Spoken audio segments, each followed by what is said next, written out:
حنا جايين من كل مكان للصويرة زينة البلدان نزورو ونرجع فرحان كالظبيل وللهيلولة حوض السلاح ومحيلة نضربو شوفار هاد الليلة. Birshot Morav Rabotai, avec la permission d'Hachem, j'espère que vous allez bien. Je sais très bien qu'aujourd'hui en France, le confinement a recommencé encore. Je souhaite et je prie à Hachem pour tous ceux qui sont malades, que Hachem leur envoie une fois chez les mains. Esther Bat Hanina, Sarah Bat Tova Reizel, David Ben Rina, une fois chez les mains. Il y a eu l'Ishmat David Ben Endel, et que Akadosh Baruch Hu il fasse que Be'ezat Hachem la vie retournera normale. Ici en Israël, il pleut beaucoup. Et à un moment donné, ça m'a beaucoup rappelé le déluge. Vous savez que le déluge, c'était... Hachem, il a envoyé le déluge et détruire tout un monde. Et Hachem, il a renouvelé son monde dans une teva. L'arche de Noé. Le monde entier, il était dans l'arche de Noé. Ça veut dire que l'arche de Noé, c'est là-bas où il y avait la vie. C'est là-bas où il y avait les grains avec lesquels Noé il allait les planter pour avoir ce qu'on a aujourd'hui. Parce que tout ce qu'il y avait a été détruit. Il n'y avait que de l'eau. Hachem, il a noyé le monde entier dans l'eau. C'est comme une femme qui va au mikvé, pour se purifier, elle rentre dans le mikvé. Un homme aussi, pour se purifier, il rentre dans le mikvé. Hachem, il a voulu purifier le monde, la terre, de toutes les fautes que les hommes, ils ont fait. Alors Hachem, il a fait le mikvé au monde entier. Le monde entier était sous les eaux. Il y avait presque une dizaine de mètres de hauteur. L'eau a conquis le monde entier. Il n'y avait pas d'endroit où il n'y avait pas de l'eau.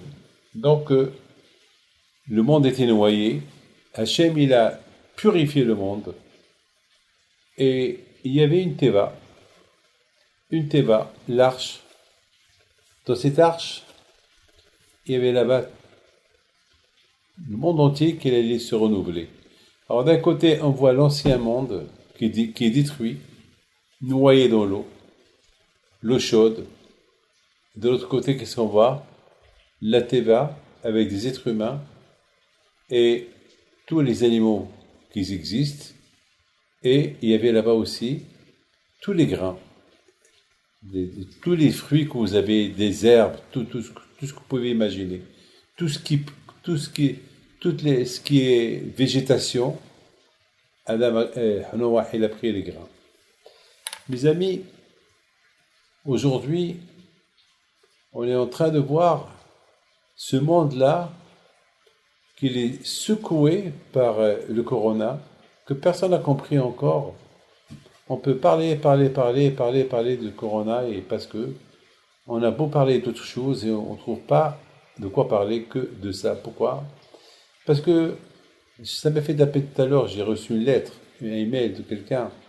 Il a tellement attendu pour marier son fils, et voilà, il va au consistoire, et le consistoire lui dit, bon, on peut rien faire pour toi, monsieur, si tu veux marier ton fils, c'est vrai qu'avec 7 personnes, pas plus. Vous vous rendez compte? On ne peut même pas se marier. Vous savez, il y a une Gemara qui dit quelque chose de magnifique. Il y a une Gemara qui dit, donc, vous avez bien compris qu'on est secoué par le corona, comme la teva, qui était secouée par l'eau, et aujourd'hui on est secoué par ce corona-là, il a perturbé et l'économie, et les gens qui sont déprimés, les mariages qui sont annulés, les bar mitzvot. D'ailleurs, moi-même, j'ai la bar mitzvah de mon petit-fils, et lui aussi, le pauvre, sa bar mitzvah elle devait se passer avec quelques personnes, pas plus. Alors que lorsque je vois mes enfants, leur bar mitzvah, il y avait 500, 600, 700 personnes. Et aujourd'hui, malheureusement, on est tous balayés par ce Covid-là qu'on ne sait pas quand il va s'arrêter. Il y a une Gemara qui dit comme ça, écoutez bien, la Mishnah de Ta'anit, elle dit comme ça. Elle dit que s'il y a des problèmes dans le monde, qu'est-ce qu'on fait? On fait sortir la teva de la synagogue. La teva, c'est la table où on met le Sefer Torah. On le fait sortir dehors, on le met dehors, et on met de la cendre sur la teva, et on crie, et on prie à Hachem. C'est une belle Mishnah, très belle Mishnah. C'est ce qu'on faisait avant. Mais j'ai levé les yeux vers le ciel, Shabbat dernier, j'ai dit à Hachem, regardez, la teva, elle est dehors depuis 8 mois. Depuis 8 mois, elle est dehors. Alors qu'à l'époque, la teva était... On faisait sortir la teva de la synagogue dehors, uniquement pour un jour. On fait la prière, et on rentre chez nous. Et on rentre à la synagogue. Et là, personne ne rentre à la synagogue. La teva est encore dehors. Ça veut dire que, mes amis, on n'a pas fait une bonne teshuva. Ça veut dire, mes amis, que cette teva-là, elle nous rappelle la teva de Noah. La teva sur laquelle on prie et qu'elle est dehors, ça nous rappelle la teva de Noah, qu'elle était noyée dans l'eau. Et que je pense que, de la même façon que c'est la teva de Noah qui avait là-bas toute l'humanité qui devait vivre, alors mes amis, il n'y a que la synagogue. La teva, la synagogue. Il ne faut pas que la teva elle reste dehors. Peut-être qu'on n'a pas bien prié la prière. Peut-être que la teva elle doit rentrer à l'intérieur de la synagogue. Peut-être qu'il faut prendre sur soi-même de bien prier. Mes amis, je voudrais vous dire quelque chose. Je n'ai pas compris. Pourquoi Noah? Il a fallu que Hachem lui donne des dimensions pour construire la teva. Je n'ai pas compris pourquoi les dimensions. Noah était un homme très sage, très intelligent. Hachem, il aurait pu dire à Noah, construis une teva, construis une barque, un bateau, construis une boîte, parce que la teva c'est une boîte. C'est une boîte. Il n'avait pas la forme d'un bateau, c'est une boîte. Une boîte, une belle boîte, une grande boîte. Construis une boîte, et Noah, il va construire la boîte.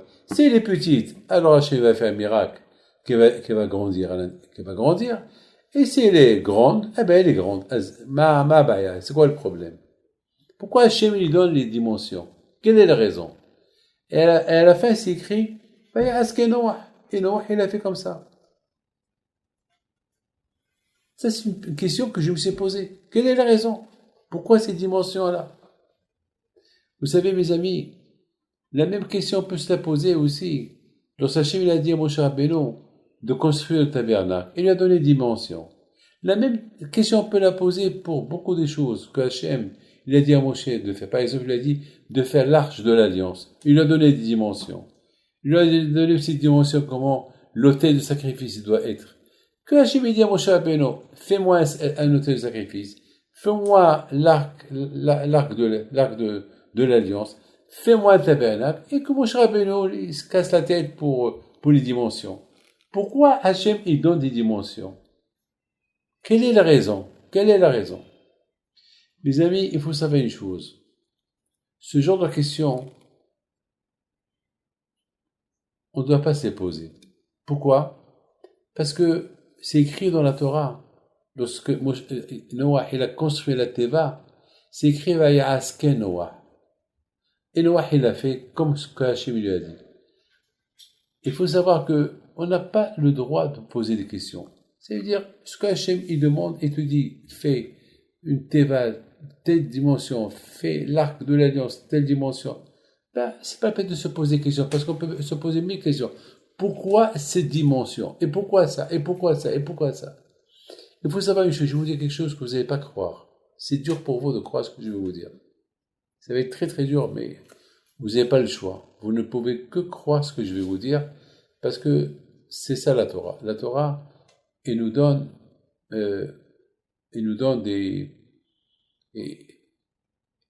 les conditions de la Torah, c'est de croire, c'est tout. C'est l'émouna. Il y a par exemple, lorsque Hachem, il a dit à Moshe Rabbeinu, réunis les Juifs, et dis-leur, et donne-leur les dimensions du tabernacle que tu vas construire, et demande-leur ce qu'ils doivent apporter. Et c'est écrit que Moshe Rabbeinu, il a convoqué tous les Juifs, et c'est écrit après, Vayitz'o milifnei Moshe. Et tous les Juifs, ils sont sortis de chez Moshe. Sur place, nos sages, ils se posent une question. C'est pas possible qu'il y avait 1 million, 2 millions de Juifs dans la tente de Moshe Rabbeinu. Comment c'est écrit, ils sont sortis de la tente? Que les Juifs, ils sont sortis. Il a réuni tous les Juifs chez lui, dans sa tente. C'est impossible. C'est impossible. Combien ils pouvaient rentrer des gens chez... combien ils pouvaient être à la porte de la tente de Moshe Rabbeinu? 2 mètres, 3 mètres, 4 mètres. Quoi?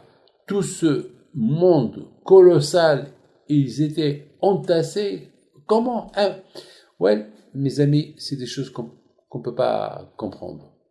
De là, vous voyez que chez Hachem, il n'y a pas de temps, il n'y a pas de mesure. Les mesures, c'est pour nous. Pour lui, on appelle Hachem Or En Sof. C'est la lumière illimitée. Chez Akadosh Baruch Hu, ce que chez nous, c'est petit, ce que chez nous, c'est grand, chez Akadosh Baruch Hu, c'est petit. Vous savez, il n'y a pas chez Akadosh Baruch Hu de place, de temps, de gvoul, de limite. Nous, on se limite. Nous, on peut mesurer. Mais chez Akadosh Baruch Hu, il n'y a pas de mesure.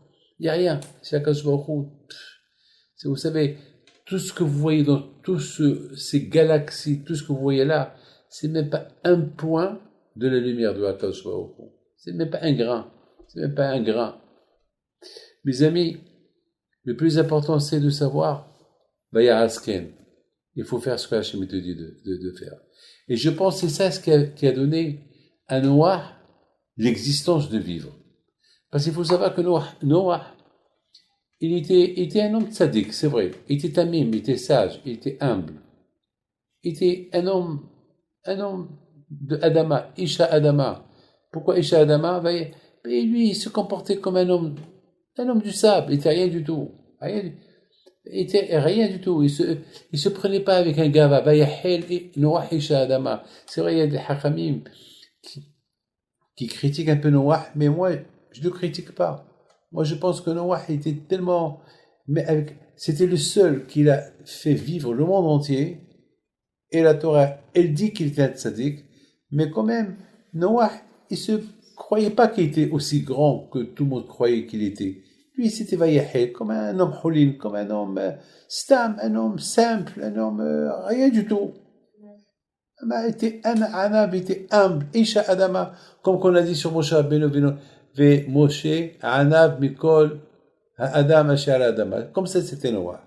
Comme ça, c'était Noah. Noah était comme ça. Et regardez, mes amis, les souffrances que Noah il a souffert. Pendant 1 an, il devait donner à manger aux animaux. Vous vous rendez compte? Vous vous rendez compte? Au lieu que Noah il s'assoit et se reposer, se relaxer dans un coin, dans l'arche qu'il a construit, non. Il était occupé avec les animaux pour les maintenir, pour qu'ils vivent. C'est ça Noah. Noah c'était un homme bien. Mais Noah matzahi bi'inei Hashem.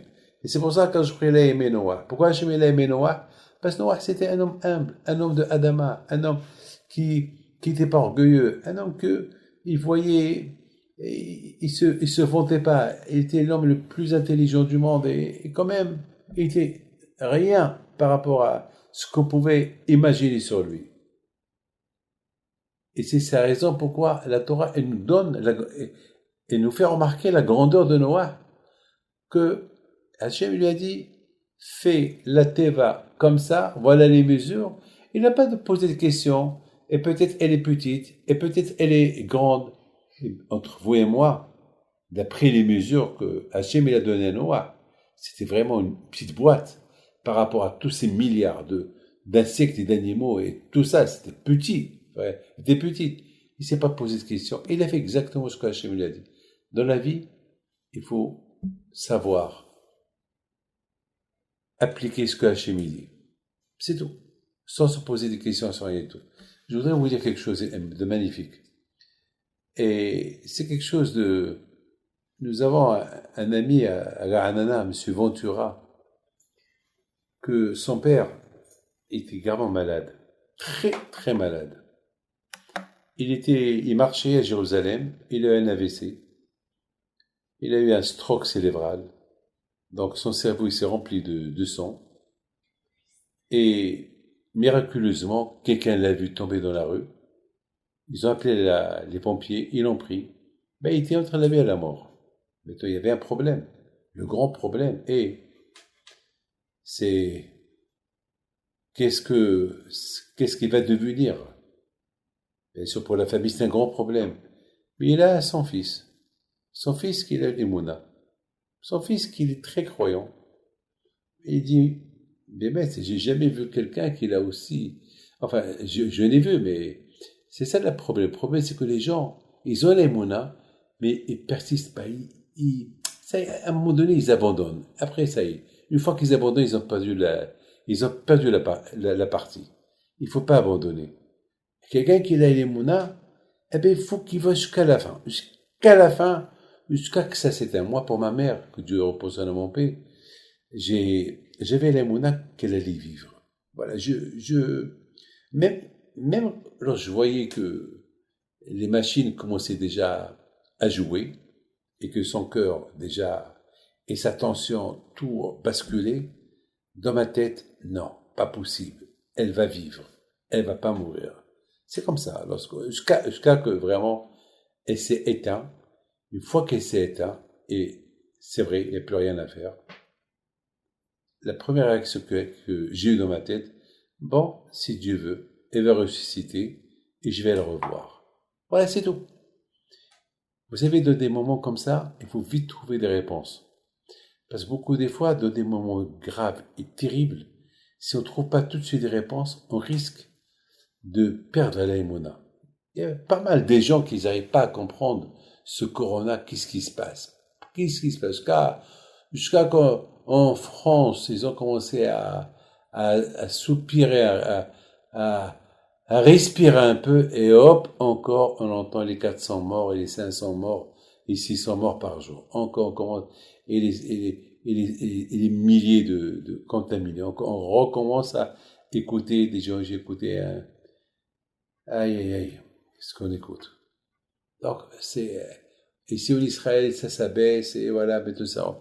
Et qui sait, mettons, la deuxième vague, est-ce qu'il va y avoir la troisième? Est-ce qu'il va y avoir le quatrième? On ne sait pas encore. On dit qu'il va y avoir, on parle, mais à Kolpanim Rabotai, c'est la Teva. C'est la Teva qu'elle danse. C'est la Teva. C'est tout, presque, tout est perturbé. L'économie, la santé, les gens, ils sont plus, par exemple, moi-même, je parle pour moi-même. Bon, Hachem, c'est l'Emouna qui me maintient. Il y a beaucoup de gens qui me disent, ah, mais David, c'est trop, tu sors pas, tu es à la maison. Mes amis, il y a beaucoup de gens comme moi qui ont parlé comme ça. Ben, ils sont plus là aujourd'hui. Il y a beaucoup de gens. Quelqu'un qui a le diabète, pour quelqu'un qui a la tension, il faut qu'il fasse attention. Il faut faire attention, c'est pas des... Il y a beaucoup de gens qui se disent, allez, ça suffit. Il n'y a pas un jour que j'entends pas des gens qui sont... Et c'est une maladie grave, que Dieu préserve, c'est souffrant. Il y a un grand rabbin qui a dit une phrase bien aujourd'hui. Il a dit, où on a vu qu'on peut négliger le commandement de la Torah qui dit, l'otetsa, ne tue pas. On sait très bien, ne tue pas, c'est ne tue pas. Eh bien, lorsque quelqu'un ne fait pas attention, c'est un suicide. Lorsque quelqu'un s'en fout des autres, ben, c'est un tueur. Il faut, quand même, il faut prendre des précautions. Voilà, je connais quelqu'un il est en train de se battre pour sa vie ici en Israël. Il est jeune, hein, il a que 32 ans, et il a déjà eu le corona une fois, il a eu la deuxième fois, et il est entre la vie et la mort pour la deuxième fois. Ça veut dire, c'est pas, il y a beaucoup de gens qui disent, ça y est, je l'ai passé, ça y est, je suis immunisé, ça y est, j'ai pas peur. C'est pas vrai, celui-là, il avait tous les symptômes. En plus, pour la deuxième fois, il avait même pas de symptômes qu'il avait. Aujourd'hui, le pauvre, ils essaient par tous les moyens de le sauver. Que Dieu fasse qu'Hachem envoie une fois chez les mains. Donc, mes amis, vous voyez que en ce moment-là, la Teva, elle est, voilà, on est maintenant dans une Teva de Noah. Tous, on est tous dans le même bateau. Tout ce monde-là, on est dans le même bateau. Et le Corona, il se promène. À gauche, à droite, c'est comme la Teva qui était dans l'eau. Et elle était emportée par l'eau. Et voilà, nous, on est en train d'être emportés par elle. On ne sait pas comment l'arrêter. Mes amis, il faut savoir une chose. Il n'y a qu'une phrase qu'elle peut faire que la Teva, elle va se stabiliser et le monde va devenir normal comme avant. C'est quoi? C'est Vayasken Noah. Et Noah, il a fait ce qu'Hachem lui a dit de faire. Ça veut dire, mes amis, il faut qu'on se renforce dans la Torah, le mitzvot, Ma'asim Tovim. C'est quelque chose d'important. C'est quelque chose d'important. On voit que Noah, il aurait pu dire, oh, pourquoi je vais construire la Teva de telle et telle dimension qu'Hachem m'a dit? C'est petit. Par rapport à tout ce qu'il y a dans le monde, c'est tellement petit. Non. Hachem a dit que je fais la Teva avec cette telle dimension, c'est tout ce que je vais faire. Et en plus, écoutez bien, ça lui a pris 120 ans pour la construire. Alors qu'il pouvait la construire en 1 an, en 2 ans, en 3 ans. Il était tellement intelligent, avec une rapidité. Il aurait pu appeler du renfort. Et finito. Non. Quand je vois il a dit, voilà, tu vas construire une petite Teva, voilà la dimension, et tu prends ton temps. 120 ans. Pourquoi 120 ans? 120 ans. Peut-être quelqu'un, il va faire tes chevaux. Peut-être quelqu'un, il va avoir quand même 120 ans de construction. Et on est en train de voir une grande boîte. Attends, Noah, c'est pas un fou. C'est un homme intelligent. Il sait ce qu'il fait. Personne, le contraire, ils l'ont pris pour un fou. Ils ont commencé même à l'insulter. Ils ont commencé même à se moquer de lui. C'est incroyable. Et Noah, il continue. Il continue sa construction. Et 1 an, jusqu'à on est arrivé à 120 ans. 120 ans, le monde entier, ils sont en train de voir les animaux qui arrivent. La famille de Noah qui arrive. Tout le monde rentre dans la Teva. Et il y avait un monde fou. Il faisait beau temps. Du soleil qui brillait. Tout le monde qui rigolait. Mais attends, mais quel déluge! À cette époque, il y avait des géants. Ces géants-là, ils étaient très très grands de taille. Ils voyaient s'il y a comment ça s'appelle, des nuages. La météorologie était bien. Pas de nuages. Beau temps. Il n'y avait pas de problème. C'est de la folie. Alors encore, les gens, ils rigolaient. La Teva était pleine. Tout le monde est rentré. Et Noah seul, il était à la porte. Alors maintenant, le monde, ils attendaient. Ils ont vraiment pris Noah pour un fou. Ils ont pris vraiment Noah pour un fou. Mais Noah, maintenant, il était le seul qui était à la porte de la Teva. Et Hachem lui dit, allez, rentre. Et Noah, il savait pas quoi faire. Rentrer ou ne pas rentrer. Parce que Noah, pour lui, c'est pas Shalom qu'il n'avait pas les mouna à Kadosh Baruch Hu. Non. C'est que Noah, il dit, mais Hachem, il est miséricorde. Mais Hachem, peut-être, il va changer d'avis. Peut-être, peut-être. Mais comment voulez-vous que Hachem il change d'avis lorsqu'Hachem il voit que tout ce monde là dehors en train de se moquer? Comment il va se moquer? Comment il va changer? Au moins s'il y a un minyan, au moins 10 personnes qui sont en train de dire, Noah, s'il te plaît, please, s'il te plaît, Noah, aie pitié de nous, on veut rentrer avec toi. On ne veut pas rester avec ces gens-là. Personne. Alors là, quand je vais au Hu, il a dit à Noah, rentre. Mes amis, il faut savoir une chose. Si Noah n'a pas réussi à rendre les gens dans le chemin d'Hachem, après 120 ans de travail, après tout ce qu'il a fait, alors il y a eu une personne qui l'a réussi à changer le monde. Et le monde a été changé jusqu'à maintenant. C'est Abraham Abinu. Abraham Abinu, lui aussi était l'unique. Unique, était comme une teva. Emporté pas par le corona, mais était emporté par un monde qui ne croyait pas en Dieu. Un monde qui était seul, comme Hachamim disent. Abraham était d'un côté, le monde entier était de l'autre côté. Et Abraham seul contre tout le monde, comme la Teva. Mes amis, et Abraham Abinu alav shalom, il criait tout seul. Vous imaginez une seule personne contre tout le monde. A priori, Noah, il y avait ses 3 enfants avec lui. Noah était en train de construire une teva pour que les gens s'intéressent. Abraham, il n'avait rien à construire. Il avait que sa bouche. Il criait, il parlait. Enod milibado. Il n'y a que Hachem. C'est tout. Noah, il parlait avec ses mains. Il parlait avec le marteau. Mais Abraham, il parlait avec sa bouche. Sa bouche. Et ça n'a pas duré des années, 120 ans. Non. En quelques années, il a changé le monde. Jusqu'à que Hachamim dise que lorsque Abraham Abinu est décédé, le monde entier est venu lui rendre hommage. Et le monde entier, ceux qui ont fait le hesped pour lui, ils ont dit Abad Karbanit. Aïe aïe aïe, le capitaine du bateau est mort. Il était le capitaine. C'est-à-dire que ce monde-là, c'était comme un bateau.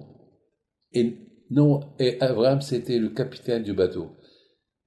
Un bateau sans capitaine, le bateau, il coule. Il va à la dérive. C'est ça, Rabotai Abraham Abinu. Abraham Abinu, alav shalom. Voilà la différence entre Noah et Abraham. Noah, il a réussi uniquement pour sauver sa peau. Abraham Abinu, il a réussi pour sauver le monde entier. Il a mis au monde une descendance qui sont là, qui respectent le bon Dieu et qui respectent la Torah. Noah, il s'occupait des animaux dans la Teva. Abraham Abinu, il s'occupe dans la Teva. Il a rendu ce monde-là, tout le monde, il a rendu une Teva. Parce que tout le monde a commencé à croire en Dieu. C'est Noah, il était seul dans la Teva avec les animaux et le monde entier a été rempli d'eau. Avec Abraham, c'est le contraire. L'eau a disparu, le monde entier est devenu une Teva et Abraham était le Karbanite et Abraham était le capitaine. Voilà mes amis, c'est des leçons qu'on a apprises de Abraham Abinu. Je voudrais, mes amis, vous raconter une petite histoire, une magnifique histoire. J'ai pas oublié l'histoire de Ventura. Bien sûr, c'est une belle histoire, cette histoire de le père. À un moment donné, les médecins, ils disaient, il n'y a plus rien à faire. Mais Ventura, il priait avec nous à la rue du Plateau, avant qu'il a fait sa aliyah en Israël. Qu'est-ce qui lui restait? La prière. Et comment la prière? Ben, la prière, l'Emouna, Rabbi Haim Pinto, alav shalom, et les tzadikim. Il m'appelle. Il me dit, mon père, il avait une grande Emouna. Je sais que je ne peux pas vous dire de venir le voir, vous ne sortirez pas de la maison. Mais est-ce que vous pouvez le voir par FaceTime, avec le téléphone? Je dis, comment je vais faire? Je ne connais pas. Moi, j'ai pas d'internet, j'ai pas de iPhone, j'ai rien du tout. Comment je vais faire? Bon, Hashem, il y a Michael Bessoussan, que lui, il a organisé par Zoom pour que je le voie. Et je l'ai vu, et on lui a fait la bracha. Mais je vous donne parole d'honneur de ma tête, c'était un mort vivant, Hasbi Shalom. C'est tout. Ça veut dire, de ma tête, j'ai dit à Bessoussan, attends, au moins, quoi? Bon, j'ai fait plaisir à son fils, mais dans ma tête, dans ma tête, c'est négatif. Mais le fils, il avait une grande émotion, il était heureux. Merci Rabbi David, merci. Je sais que mon père va se lever, je sais. C'est lui qui parle, moi j'ai rien dit. J'ai découvert que l'élève, il est plus croyant que le maître. Moi qui croyais, c'est moi qui fais la bracha, et c'est moi qui vais leur conforter, c'était lui. J'ai rien dit. Je me suis tué. Le lendemain, alors il appelle Michael Bessoussan. Il l'appelle, il lui dit, mais les médecins, ils n'arrivent pas à croire. Il y a eu un petit changement chez mon père. Une semaine plus tard, toujours ça stagnait. Les médecins, ils ont dit à M. Ventura, vous savez, votre papa, on voit qu'on ne peut rien faire. Regarde, ce monsieur-là, qui lui a fait une bénédiction sur FaceTime, peut-être lui, il a commencé, nous on ne peut rien faire. Mais la preuve, alors il leur a dit, mais pourquoi vous dites ça? Parce que la preuve, le lendemain, il y a eu un changement. Alors on m'a appelé encore. Je lui ai dit, c'est pas possible.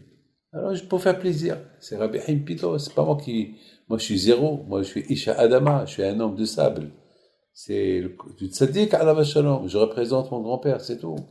Alors j'ai dit, alors si le kouah du tzaddik, il est aussi fort que ça, alors qu'est-ce qu'on perd? Alors j'ai commencé à avoir moi-même été un peu encouragé. Et voilà, encore la deuxième fois, il a fait un pas extraordinaire. Les médecins, ils comprennent plus rien. Ils ont dit au fils, ben écoutez, nous, on peut rien faire. Maintenant, c'est Hachem. Continuez avec ce tzaddik Rabbi Haim Pinto on a entendu. Ben, de temps en temps, on appelle, et cette semaine, encore il a insisté, et encore sur FaceTime, encore les brachot. Baruch Hashem, ce dimanche-là, la semaine dernière, il s'est réveillé, il est sorti du coma. C'est inimaginable. Si vous voyez les films, vous devenez fou. C'est incroyable. C'est incroyable. Aujourd'hui, Baruch Hashem, il a quitté l'hôpital. Ils l'ont amené dans un autre hôpital de réanimation, pas de réanimation, pour rééducation, pour le massage et tout. Baruch Hashem, il parle. Voilà le miracle. Voilà Abraham Abinu. Abraham Abinu alav shalom, c'est ça l'héritage qu'il nous a laissé. Abraham Abinu, il nous a laissé l'héritage que lorsqu'il y a le corona, lorsqu'on est emporté, si on veut survivre, tout, il faut que chacun de nous soit une teva. Une teva flottante. Comme la teva de Noah. La teva de Noah, à l'extérieur de la teva, tout était mort. Il n'y avait que de l'eau. Tout a disparu. Il n'y avait que la teva et ce qui était dedans. C'est tout. Eh bien, le message, il est clair. Lorsqu'on est emporté par des problèmes, lorsqu'on est emporté par des choses que je ne veux pas dire, alors il nous reste à s'accrocher à Akadosh Baruch Hu, à faire de notre corps, à être comme Noah, Vayasken. Et Noah, il a fait ce qu'Hachem lui a dit de faire, sans se poser de questions. Lorsqu'on ne se pose pas de questions, on réussit tout. Oui, mes amis, on réussit. J'ai eu beaucoup de bonnes nouvelles cette semaine. C'est vrai, le Covid était dur cette année, mais j'en ai vu, grâce à Dieu, pas mal de miracles. Malheureusement, ces miracles, on ne les a pas vus chez tout le monde, mais on les a vus chez plusieurs personnes ces derniers temps, Baruch Hashem, grâce à Dieu. Je voudrais, mes amis, souhaiter à vous tous de vous renforcer dans la Torah, les mitzvot. Be'ezat Hashem, je pense que Shabbat prochain, il y a l'organisation qu'ils ont organisée l'année dernière, un Shabbat mondial. Donc, bien sûr, c'est le cours de mercredi prochain, si Dieu veut. Nous allons le dédier pour renforcer cette belle campagne de Shabbat mondial, que chacun, bien sûr, on est en plein Covid, mais ça ne veut rien dire. On peut passer un bon Shabbat à la maison. On n'est pas obligé d'être, si on peut être à la synagogue, c'est bien. Sinon, on peut étudier un peu Torah, respecter Shabbat, et éteindre la télévision, et faire le repas de Shabbat. Pourquoi pas? On dit que Mashiach, il vient lorsqu'on respecte Shabbat. Alors pourquoi pas? Donc, Ezat Hashem, si Dieu veut, pour mercredi prochain, si Dieu veut, nous allons aller pèleriner un grand tzaddik, Rabbi Yehuda ben Elhaï, qui était à l'époque de Rabbi Shimon bar Yochai de Rabbi Akiva, et c'était un tzaddik extraordinaire. Donc, Ezat Hashem, ça va être la semaine prochaine, si Dieu veut, mercredi soir prochain. Ezat Hashem. Donc, bien, notez très très bien chez vous que le Shabbat prochain, ça va être un Shabbat mondial dans le monde entier. Vous allez recevoir, si Dieu veut, des feuilles. Il va y avoir une grande publicité, Ezat Hashem, pour le respect d'un Shabbat. Vous savez, mes amis, lorsqu'on goûte Shabbat, on goûte Gan Eden. Je voudrais, mes amis, maintenant, tous ensemble, nous allons se rendre à un grand tzaddik qui s'appelle Honi HaMa'agal, qui est enterré à Hatzor. Il est enterré vers Tiberia. Mon père, Alav Shalom, si vous savez, il pleut beaucoup ici en Israël, si on a le mazal et la chance, alors on va amener ce grand tzaddik chez vous à la maison. Pourquoi j'ai choisi ce tzaddik? Parce que je l'ai choisi, parce que j'ai vu un miracle chez mon père avec ce tzaddik. Mon père, Alav Shalom, il avait un élève qui s'appelle Moshe Levi. Et il réparait les montres. Et un jour, il s'est énervé à Ashdod. Il est devenu paralysé. Pendant 4 ans, il était paralysé. Il était un grand ami à mon père. Ses enfants, c'est des électriciens qui habitent toujours à Ashdod. Chaque fois qu'on a besoin d'eux, c'est eux qui ont construit c'est eux qui ont fait toute la lumière de l'Aïshiva de mon frère Rabbi Haïm. Et depuis l'époque de mon père, ils sont toujours là. Ils sont venus chez mon père, Rabbi Moshe.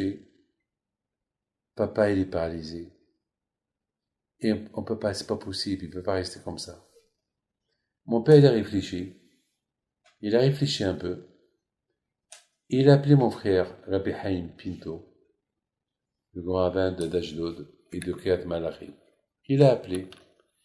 Il lui a dit, tu vas prendre la canne de Rabbi Haïm Pinto et vous allez partir avec Moshe Levi à Honi HaMa'agal, et là-bas, il va se lever. Maintenant, mon frère, il aurait pu poser la question à mon père. Pourquoi Honi HaMa'agal? Personne n'a posé cette question. Tout ce qui s'est passé, c'est que toute la famille de Moshe Lévi, mettons, et Rabbi Haim, mon frère, et la canne de Rabbi Haim Pinto, ils sont partis à Honia Magal. Et lorsqu'ils sont arrivés à Honia Magal, Rabbi Haim ne savait pas quoi faire. Alors, les enfants, ils ont dit, bien sûr, ils sont partis dans un petit autobus, ils ont pris même la Saouda. Regarde, vous imaginez, ils avaient tellement émona que là-bas, ils vont faire la Saouda. Parce qu'il y a quelque chose qui va se passer là-bas. Alors, ils ne savaient pas parce que lorsqu'on va à Magal, il faut descendre c'est une grotte. Vraiment, il faut descendre dans une grotte. Vous savez, une grotte rocheuse, vous savez. Comment ils vont faire? Est-ce qu'ils vont le lever? Comment ils vont rentrer? Comment ils vont le faire entrer? Comment ils vont descendre avec lui? Alors, mon frère Rabbi Haim, il a pris la canne de Rabbi Haim Pinto, il a donné à Moshe Lévi. Il a dit à Moshe, tiens, prends cette canne, on va essayer de te traîner un peu vers le bas. Dès qu'il a touché la canne de Rabbi Haim Pinto, Moshe Lévi, Mamash, il a commencé à bouger ses pieds. Il a commencé à dire, ça y est, Bret, j'ai guéri. Et il est descendu seul, sans l'aide de personne, à la grotte de Honia Magal. Ça, c'est un miracle que tout Ashdod connaît. Tout Ashdod connaît ce miracle-là. Bon, ce Moshe Lévi, Alav Shalom, il est décédé. Ses enfants, ils sont encore vivants. Ils sont vieux maintenant, mais ils sont vivants. Ils ont la soixantaine ou 60. Ils sont jeunes, je les connais. Ils ont peut-être mon âge. 70 peut-être, j'ai pas 60 ans. Et voilà Rabotai. Pourquoi Honia Magal? Pourquoi mon père a choisi Honia Magal? Ben peut-être parce que Honia Magal un jour, il a commencé à rigoler. Il a dit, parce que David Amelech il dit que lorsque Mashiach il va venir, ça va être comme un rêve. Ça veut dire que toute la vie, toute cette période d'exil, c'est comme un rêve. Et elle dit, c'est pas possible comme un rêve. Quoi? Un rêve de 2000 ans. Un rêve c'est pas possible. Comment? Comme un rêve. Imaginez-vous quelqu'un qui fait un rêve. Ça va, il fait un rêve. Mais est-ce que tu peux mettre 2000 ans d'exil dans un rêve? C'est impossible. C'est impossible. Il faut dormir trop. Peut-être il faut dormir 70 ans. Il faut faire un rêve de 70 ans et peut-être, comme un rêve. Alors, un jour, il marchait, Honia Magal, il avait un monsieur qui était en train de planter un caroubier. Il dit, qu'est-ce que tu fais? Un vieux. Il dit, qu'est-ce que tu fais? Je plante un caroubier. Il dit, tu sais, pour planter un caroubier, pour qu'il pousse, ça prend au moins 70 ans. Il dit, alors, si c'est pas moi qui vais le manger, mes enfants vont le manger. Et tu rigoles. Tu es en train de planter un orange, des bananes, des pommes de terre. Qu'est-ce que c'est un carobier? Et tu crois que tu vas le manger un jour? Il s'est passé quelque chose. Il sort de la yeshiva, il s'assoit pour se reposer, il s'est endormi. Il a disparu de la circulation. Il a disparu de la circulation. Khamim, ils disent que il a été enfermé, Hachem il a envoyé du sable, et ça fait comme une grotte, là où il est enterré aujourd'hui, et il est resté endormi 70 ans. 70 ans plus tard, il s'est réveillé. Honia Magal, il se réveille. Entre-temps, tout le monde croyait qu'il est disparu. Donc, il sort, il voit un monsieur, en train de cueillir des caroubes. Il dit, qu'est-ce que tu fais là? Il dit, je suis en train de prendre, de cueillir des caroubes Il dit, attends, mais quel âge tu as? Il a dit, j'ai tel âge. Il dit, mais ce caroubier-là, quel âge? Il dit, il a 70 ans. Il dit, quoi? Alors moi, j'ai dormi 70 ans. Et qui l'a planté? C'est mon père. Il s'est rappelé que 70 ans ils sont passés comme une nuit, comme quelqu'un qui dort, 70 ans. Eh bien, c'est comme ça. Le Mashiach, il va venir. Tout le passé, ça va être comme un rêve. Comme on dit, Hayinu ki hulmim. C'est comme un rêve, ça va se passer. Avec Hachem, il n'y a pas de date, il n'y a pas de gvoul, il n'y a pas de limite, il n'y a rien du tout. Il peut te rendre 1 milliard d'années en 1 minute. C'est ça Hachem. Alors maintenant, mes amis, après que je vous ai raconté tout ça, vous savez que Hunia Magal, si on peut, bien ce soir, est-ce qu'on peut aller à Hunia Magal, s'il vous plaît? Tout de suite. Je voudrais vous raconter, mes amis, alors vous êtes en live avec Hunia Magal, je voudrais vous raconter quelque chose, mes amis, que lorsqu'il n'y avait pas la pluie en Israël, il venait chez Hunia Magal, et Hunia Magal, il prie et il y a la pluie. Un jour, il y avait une grande sécheresse, tout le monde a prié, la pluie ne tombe pas. Ils sont venus chez Hunia Magal, voilà, vous êtes là chez Hunia Magal.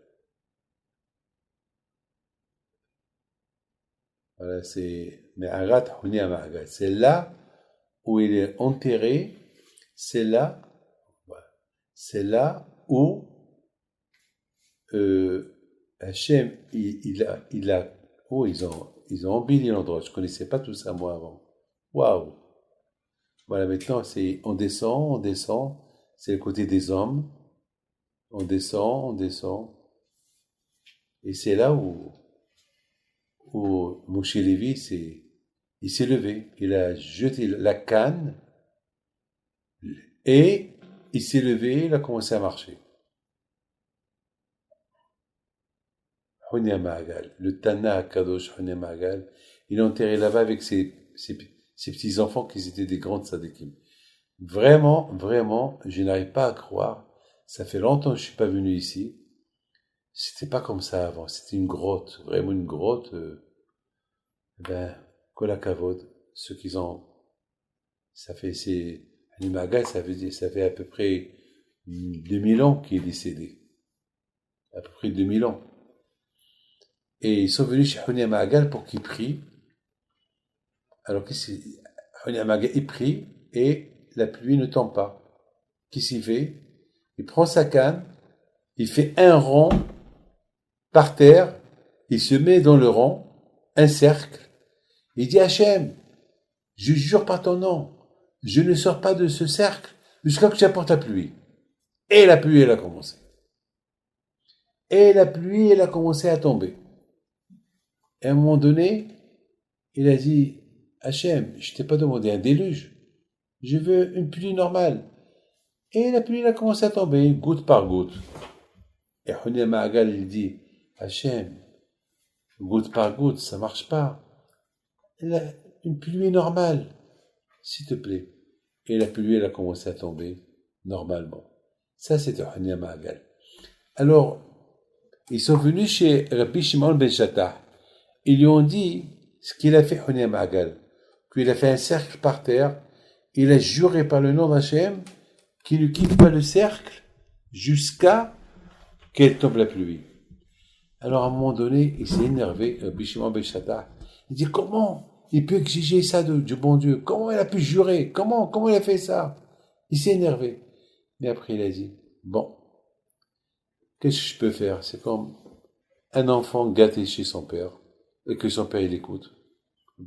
Hunia Magal, il était comme le fils d'Hachem, que le fils gâté.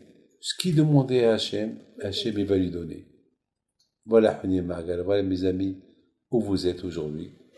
Vous êtes chez le tzaddik. Vous êtes chez lui. C'est là qu'il est enterré. C'est là qu'il est le tzaddik. Voilà, vous avez apporté chez vous à la maison Hunia Magal. On l'appelle Huni à Magal. Pourquoi on l'appelle Magal? Magal, c'est du verbe cercle. Agoul, Igoul. Voilà. C'est là que les gens ils se réunissent. C'est là où il faut les saoudotes. Et tout ce terrain-là, c'est un terrain saint. C'est là où il s'est endormi, là, voilà. C'est là. C'est exactement ici où il y a en bas la tombe du tzaddik. Voilà, Rabotaï, que son mérite soit avec vous, Keneratson. Et qu'Akadosh Baruch Hu, il vous donne à vous tous la santé et la joie, la prospérité, Keneratson. Et n'oubliez pas que il n'y avait pas que lui seul, hein. Il y avait lui, son fils, son petit-fils. Ils étaient réputés pour la pluie. Lorsqu'il y avait des problèmes de pluie en Israël, il venait chez lui, et lui, il va prier, et la pluie, elle va tomber. Et la pluie, elle tombe. Lorsque, ici en Israël, on a besoin de la pluie, ah ben, on va chez lui, et on prie, on pèlerine. Lorsqu'il y a 2 ans, 3 ans, il n'y avait pas de pluie au Maroc, on a organisé une dizaine de personnes. On est venu ici chez Honi Magal, on a prié pour la pluie et la pluie est tombée au Maroc. Et c'est comme ça.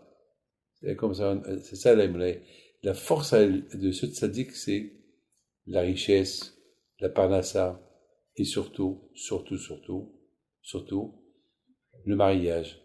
Parce que l'alliance, elle est agoula.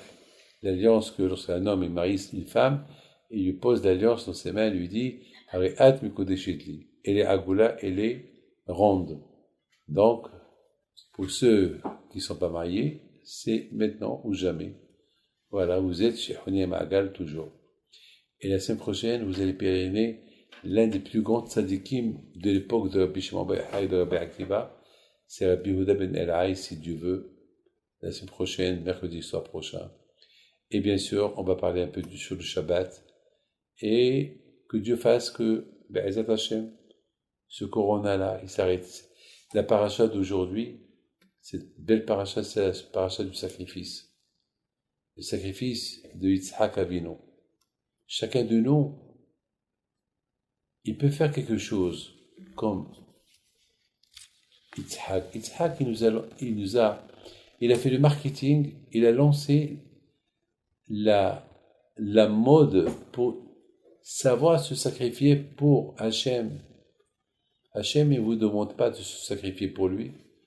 Eh bien, un petit sacrifice, un peu de temps pour Hachem, un temps de faire une mitzvot. Chaque chose qu'on fait, c'est un sacrifice.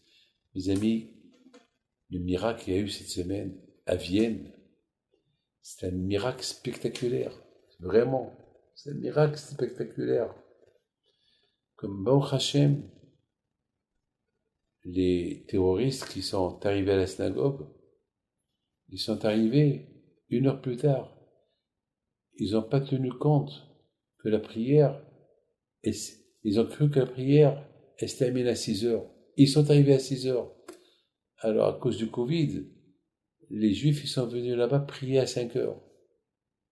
Donc, lorsqu'ils sont arrivés, eux, les Juifs,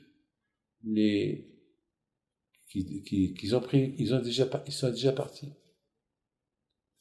Aujourd'hui, à Bretagne, on est en plein suspense avec ces élections. Qui va gagner en Amérique? Le monde entier, les yeux vers l'Amérique. Qui va gagner, Trump ou Biden? Qui? Le stress, le suspense.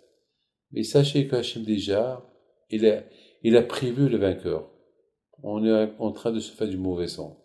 Déjà, le vainqueur, il est là déjà.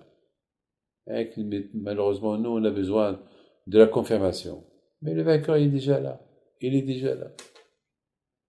Et Hachem, on dit, Melech Malché HaMelachim, le roi des rois. Akadosh Baruch Hu, c'est le roi, Melech Malché, le roi des rois qui couronnent les rois. Melech Malché HaMelachim. C'est quoi? Le roi qui couronne, les rois qui vont couronner des rois.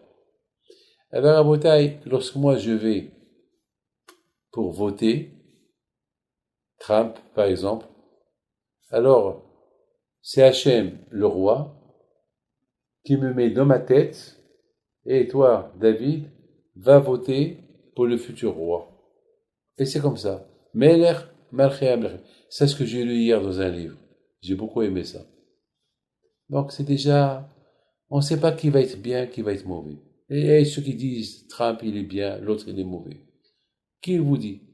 Peut-être c'est le contraire. C'est Hachem. On dit que Lev Melachim Biad Hachem, le cœur des rois, c'est entre les mains d'Hachem. Personne ne peut savoir qui va réussir. Alors tous mes amis, on va chanter le chant de Mashiach qu'on a l'habitude de chanter et que par son zéchout de Huni Ma'agal, on verra Mashiach Tzidkenu Bimera Biyamenu. Ani Ma'amin, Ani Ma'amin, Be'emuna Shelema, Be'viat HaMashiach, Be'viat HaMashiach, Ani Ma'amin, ואף על פי שיתמהמה עם כל זאת אני מאמין, אני מאמין, אני מאמין, אני מאמין באמונה שלמה בביאת המשיח, בביאת המשיח אני מאמין.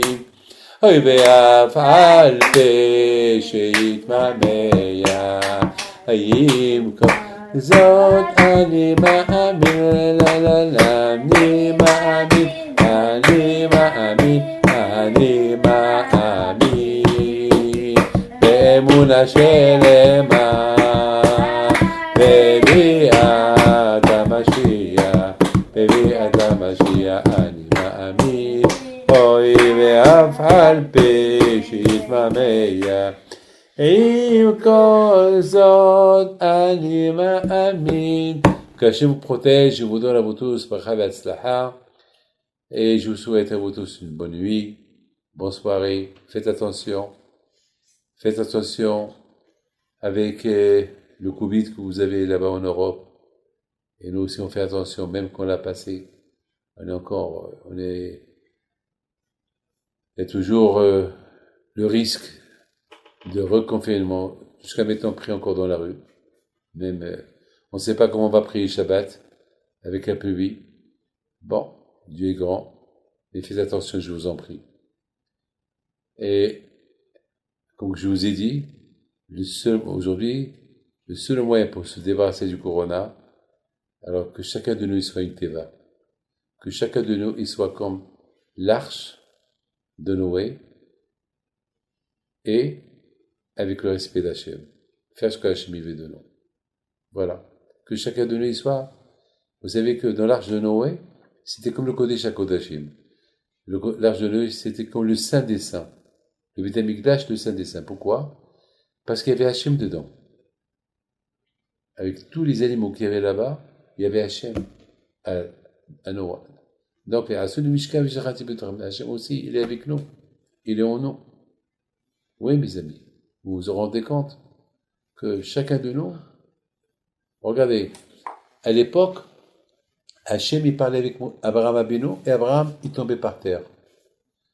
Et lorsqu'il a fait la Brit Mila, Abraham Abinu, il pouvait voir et sentir Hachem. Quelle est la différence entre avant et après? Eh bien, la Kedusha. Avant, il ne pouvait pas supporter la Kedusha d'Hachem, parce qu'il n'avait pas fait encore la Brit Mila. Et maintenant qu'il a fait la Brit Mila, il peut supporter la Kedusha d'Hachem. Nous, Baruch Hachem, on est circoncis, on peut supporter la Kadosh Baruch Hu. Il est en nous. Vous imaginez? On a la Neshama, il est en nous. Tout ce qui nous manque de faire, c'est uniquement, se renforcer, l'écouter. Regarde ce qui s'est écrit là.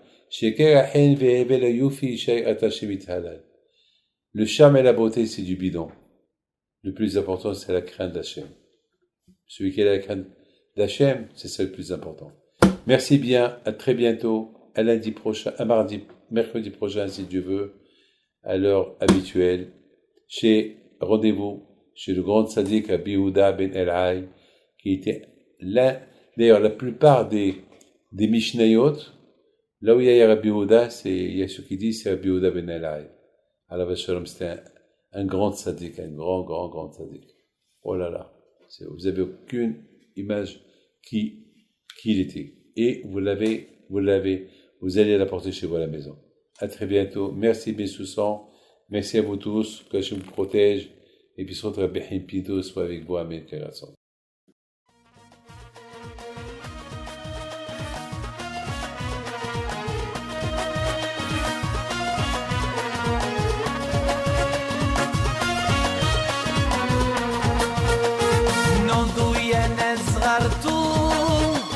على ربيع حيم بنتو وقف لنا زي خو